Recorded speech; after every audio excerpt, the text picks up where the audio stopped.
Hello everyone, आप सभी लोगों का एक बार पुनः हमारे यूट्यूब चैनल शिक्षा डिजिटल पर स्वागत है। और उम्मीद करता हूं कि आप सभी लोग एकदम अच्छे होंगे और आपकी पढ़ाई लिखाई एकदम अच्छी चल रही होगी। और पिछले क्लास के अंदर हम हिस्ट्री का चैप्टर 2 जिसे हमने कंप्लीट किया था और उसके आज हम मोस्ट इम्पोर्टेंट क्वेश्चन करवाने जा रहे हैं। अगर आपने पिछली क्लासेस नहीं देखी तो वो क्लास से जाके देख सकते हैं, जिससे आपको ये क्वेश्चन मतलब कि आप क्वेश्चन देखते ऑप्शन की जरूरत ही नहीं रहेगी, वो देखते आप आंसर दे देंगे। और पिछली क्लास जरूर जाके देख लें। चलिए आज की क्लास को अब हम शुरू करते हैं। चलिए अब हम 30 मोस्ट इंपोर्टेंट क्वेश्चन को करते हैं। सबसे पहला क्वेश्चन, प्रश्न नंबर 1, ब्राह्मी और खरोष्ट लिपियों का अर्थ किसने निकाला? जो ब्राह्मी और खरोष्ट लिपि थी मतलब अशोक के अभिलेखों के अंदर, उसका अर्थ किसने निकाला? पहला ऑप्शन अलेक्जेंडर कनिंघम, दूसरा ऑप्शन जेम्स प्रिंसेप और तीसरा ऑप्शन जॉन मार्शल और चौथा ऑप्शन है विलर। इसका ऑप्शन क्या होगा? अगर आपको आंसर आ रहा है तो कमेंट के अंदर जरूर बताएं। इसका आंसर होगा ख। नेक्स्ट क्वेश्चन, अभिलेखों में देवनपीय और पियादसी किस शासक को कहा गया है? जो अभिलेख मिले हैं उसके अंदर देवनपीय और पियादस शब्द मिले, उस किस शासक के लिए प्रयोग किया गया है इस शब्दों का? पहला ऑप्शन चंद्रगुप्त मौर्य, दूसरा ऑप्शन अशोक, तीसरा ऑप्शन समुद्रगुप्त, चौथा ऑप्शन कनिष्क। इसका क्या आंसर होगा? इसका आंसर होगा ख। अब हम नेक्स्ट क्वेश्चन की ओर बढ़ते हैं। तीसरे नंबर क्वेश्चन, बौद्ध और जैन धर्म में कितने महाजनपदों का उल्लेख मिलता है? जो बौद्ध और जैन धर्म है उनके जो ग्रंथ है उसके अंदर कितने महाजनपदों का उल्लेख मिलता है? पहला ऑप्शन 12, दूसरा ऑप्शन 14, तीसरा ऑप्शन 16 और चौथा ऑप्शन 18। इसका आंसर क्या होगा? अगर आप आंसर आए कमेंट के अंदर जरूर बताएं, जिससे आप प्रैक्टिस होगी। इसका आंसर होगा तीसरा का। चलिए अब हम नेक्स्ट क्वेश्चन की ओर बढ़ते हैं। प्रश्न नंबर 4, आरंभिक भारतीय इतिहास में 6ठी शताब्दी ईसा पूर्व को एक महत्वपूर्ण परिवर्तनकारी काल माना जाता है। उसको क्यों माना जाता है, ये क्वेश्चन है। 6ठी शताब्दी ईसा पूर्व से जो आधुनिक ये परिवर्तनकारी काल क्यों माना जाता है, इसके ऑप्शन देखिए। पहला, लोहे के बढ़ते प्रयोग के कारण, दूसरा ऑप्शन सिक्कों के विकास के कारण, तीसरा ऑप्शन आरंभिक राज्यों और नगरों के विकास के कारण और चौथा ऑप्शन उपयुक्त सभी। इसका आंसर क्या होगा? इसका आंसर होगा उपयुक्त सभी का। अब हम नेक्स्ट क्वेश्चन की ओर बढ़ते हैं। पांचवा क्वेश्चन, 6ठी से 4ठी शताब्दी ईसा पूर्व के बीच सबसे शक्तिशाली महाजनपद कौन सा बन गया था?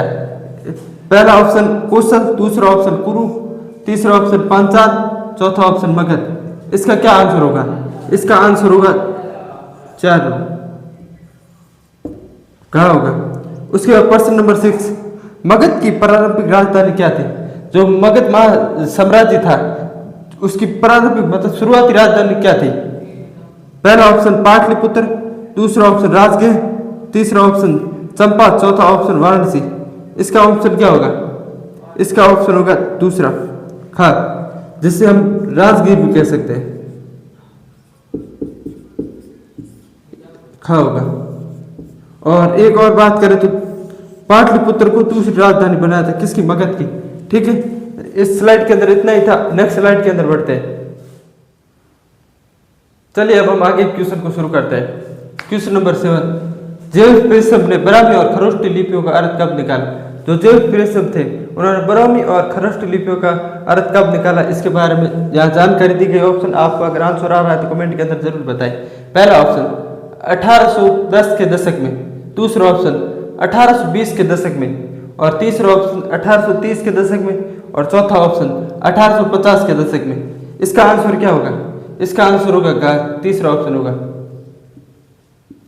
ठीक है, एक और बात, ये 1830 दशक लिखा हुआ है ना, अगर एग्जैक्ट टाइमिंग की बात करें 1838 से 1838 और दशक का मतलब क्या होता है? 30 से लेकर 40, तो 10 सालों का समय होता है, उसे एक दशक कहेंगे। इसलिए 1830 से लेकर 40 के दशक के अंदर जो जेम्स प्रिंसेप ने ब्राह्मी और खरोष्ट लिपियों का अर्थ निकाला। अब हम आगे क्वेश्चन की ओर बढ़ते हैं। क्वेश्चन नंबर 8, अर्थशास्त्र नामक ग्रंथ की रचना किसने की? जो अर्थशास्त्र नामक ग्रंथ है, जो अर्थशास्त्र उसकी रचना किसने की? पहला ऑप्शन बात करें तो मेगास्थनीज, दूसरा ऑप्शन विशाखादत्त, तीसरा ऑप्शन कौटिल्य और चौथा ऑप्शन बाणभट्ट। इसका आंसर क्या होगा? इसका आंसर होगा तीसरा ऑप्शन कौटिल्य। नेक्स्ट क्वेश्चन की ओर बढ़ते हैं। यूनानी राजदूत मेगास्थनीज ने मौर्य साम्राज्य के बारे में कौन सी पुस्तक लिखी? जो यूनानी राजदूत था वो मौर्य साम्राज्य के समय आया था, उसने कौन सी पुस्तक लिखी? मौर्य साम्राज्य की जानकारी उससे हमें मिलती है, वो कौन सी पुस्तक थी? पहली इंडिका, दूसरा अर्थशास्त्र, तीसरा मुद्रा राक्षस या अर्थचरित्र। इनमें से कौन सा ऑप्शन होगा? इसका आंसर होगा इंडिका। पहला ऑप्शन इज करेक्ट। अब हम आगे क्वेश्चन की ओर बढ़ते हैं। अगर आपको इस क्वेश्चन के आंसर आ रहे हैं तो कमेंट के अंदर जरूर बताएं, जिससे आपकी प्रैक्टिस और आपको याद रखने की क्षमता बढ़ेगी। जो क्वेश्चन है उनकी प्रश्न नंबर 10, मौर्य साम्राज्य का संस्थापक कौन था? पहला ऑप्शन अशोक और दूसरा ऑप्शन की बात करें चंद्रगुप्त मौर्य, तीसरा ऑप्शन बिंदुसार, चौथा ऑप्शन की बात करें तो अजातशत्रु। इसका आंसर क्या होगा? इसका आंसर होगा चंद्रगुप्त मौर्य। खा सेकंड इज करेक्ट आंसर खा। अब हम 11th क्वेश्चन की ओर बढ़ते हैं। कलिंग विजय प्राप्त करने वाला मौर्य सम्राट कौन था? जो कलिंग विजय थी मौर्य, कौन से मौर्य साम्राज्य सम्राट ने बात करें तो विजय की था? पहला ऑप्शन चंद्रगुप्त मौर्य, दूसरा ऑप्शन बिंदुसार, तीसरा ऑप्शन अशोक और चौथा ऑप्शन अजातशत्रु। इसका आंसर क्या होगा? अगर मैं हिंट देना चाहूँ तो वो शासक ने, जो शासक था धर्म कलिंग की विजय की, उसने अहिंसा की नीति अपनाई और धर्म का प्रचार किया। कौन सा शासक था? अब आप आंसर दे सकते हैं, कमेंट के अंदर जरूर बताएं। इसका आंसर अब मैं बता देता हूँ, तीसरा ऑप्शन होगा। अब हम आगे क्वेश्चन की ओर बढ़ते हैं। क्वेश्चन नंबर 12, मौर्य साम्राज्य में कितने राजनीतिक केंद्र थे? जो मौर्य साम्राज्य विशाल भूभाग के अंदर फैला हुआ था, उसकी बात करें कितने राजनीतिक केंद्र थे? पहला ऑप्शन 3, दूसरा ऑप्शन 4 और तीसरा ऑप्शन की बात करें 5 और चौथा ऑप्शन 7। इसका आंसर क्या होगा? इसका आंसर होगा तीसरा इज करेक्ट आंसर 5 का इज करेक्ट आंसर। और इसकी एक और बात कहूं तो एक राजधानी और 4 अन्य केंद्र थे। ठीक है, अब हम आगे क्वेश्चन की ओर बढ़ते हैं। प्रश्न नंबर 13, सुदर्शन झील जो कि गुजरात के अंदर है, उसकी मरम्मत किस शासक ने करवाई थी? इसका बात ऑप्शन की बात करना है, पाल, रुद्रदामन, कनिष्क, वसुदेव। इसका आंसर क्या होगा? एक बार मैं आपको क्वेश्चन दोबारा समझा देता हूं। जैसे जो सुदर्शन झील है वो गुजरात के अंदर है, वो उसकी मरम्मत किसने कराई? इसका आंसर क्या होगा?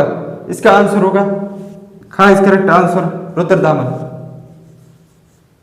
ठीक है, इस स्लाइड के अंदर 13 क्वेश्चन अब हम कंप्लीट कर चुके हैं और बाकी के क्वेश्चन आगे की स्लाइड के अंदर कंप्लीट करते हैं। चलिए अब हम आगे क्वेश्चन की ओर बढ़ते हैं। क्वेश्चन नंबर 14, अशोक ने धर्म के प्रचार के लिए किन अधिकारियों को नियुक्त की? जो अशोक थे मौर्य साम्राज्य के सम्राट थे, उन्होंने जो धर्म का प्रचार किया उसके लिए कुछ अधिकारी नियुक्त किए थे। उस अधिकारी को क्या कहा जाता था? यही क्वेश्चन के अंदर पूछा गया है। ऑप्शन बताता हूँ। पहला अमात्य और दूसरा बात करें सन्निधाता और तीसरा बात करें धर्म मामा, चौथा रजुक। इसके अंदर कौन सा ऑप्शन करेक्ट होगा? इसका आंसर होगा धर्म महामान। ठीक है, अब हम आगे क्वेश्चन की ओर बढ़ते हैं। प्रयाग प्रशस्ति जो कि इलाहाबाद स्तंभ लेख है की रचना किसने की थी? पहला ऑप्शन कालिदास, दूसरा ऑप्शन हरिसेन और तीसरा ऑप्शन भावभूति और चौथा ऑप्शन रवि कीर्ति। इसका ऑप्शन क्या होगा? इसके ऑप्शन की बात करें तो प्रयाग प्रशस्ति की खा, सेकंड ऑप्शन राइट खा, हरिसेन। अब हम आगे क्वेश्चन की ओर बढ़ते हैं। क्वेश्चन नंबर 16, प्रयाग प्रशस्ति किस भाषा में लिखी गई? जो प्रयाग प्रशस्ति स्तंभ लेख है इलाहाबाद, वो किस भाषा के अंदर लिखा गया है? ये क्वेश्चन है। इसका ऑप्शन की बात करें पाली, दूसरा प्राकृत, तीसरा संस्कृत या फिर तमिल। कौन सा ऑप्शन इस करेक्ट है? इसका ऑप्शन तीसरा ऑप्शन करेक्ट है। अब हम आगे क्वेश्चन की ओर बढ़ते हैं। प्रयाग प्रशस्ति में किस गुप्त सम्राट की उपलब्धियों का वर्णन किया गया है? जिसकी हमने अभी बात की थी, इलाहाबाद के हरिसेन द्वारा लिखी गई संस्कृत भाषा में, वो उसके अंदर कौन से शासक के बारे में बताया गया है? पहला चंद्रगुप्त प्रथम, दूसरा समुद्रगुप्त, तीसरा चंद्रगुप्त सेकंड और चौथा कुमारगुप्त। इसका आंसर क्या होगा? इसका आंसर किस शासक के बारे में बताया गया? सेकंड आंसर करेक्ट है खा, समुद्रगुप्त। अब हम आगे क्वेश्चन की ओर बढ़ते हैं। प्रभावती गुप्त किस प्रसिद्ध शासक की पुत्री थी? जिसने बात करें तो दान वगैरह दिया था, जिसके हमने क्लासेस के अंदर विस्तार से चर्चा की। अगर आपको ये क्वेश्चन नहीं आ रहा है तो देख सकते हैं, जिससे आपको बोर्ड एग्जाम की बेहतर तैयारी होगी।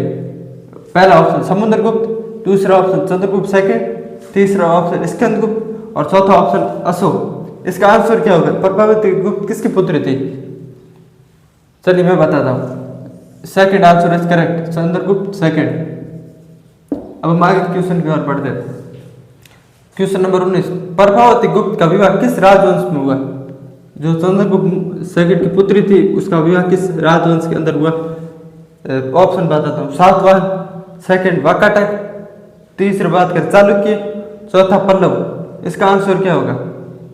एक और बात, अगर आपको इसका आंसर पता है तो कमेंट के अंदर जरूर बताएं, जिससे क्या होगा कि आपको प्रैक्टिस हो जाएगी। आप टाइपिंग लिखेंगे ना तो आपके दिमाग के अंदर जो छप जाएगा, ठीक है ना।